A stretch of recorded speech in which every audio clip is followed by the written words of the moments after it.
రాజన్న సిరిసిల్ల జిల్లా రుద్రంగి మండల కేంద్రంలో శ్రీరామనవమి సందర్భంగా శ్రీ సీతారాముల కళ్యాణం అనంతరం హనుమాన్ స్వాముల ఆధ్వర్యంలో సాయంత్రం వేళలో ఘనంగా శ్రీరాముడి శోభయాత్ర నిర్వహించారు. సీతారాముల ఉత్సవ విగ్రహాలను పల్లకి సేవలో ఊరేగిస్తూ భజన కీర్తనలు నిర్వహించారు.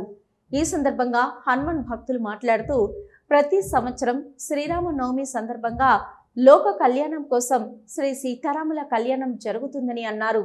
ఆదివారం సాయంత్రం హనుమాన్ స్వాములందరూ కలిసి సీతారాముల పల్లకి సేవలో ఊరేగింపు చేసినట్లు తెలిపారు.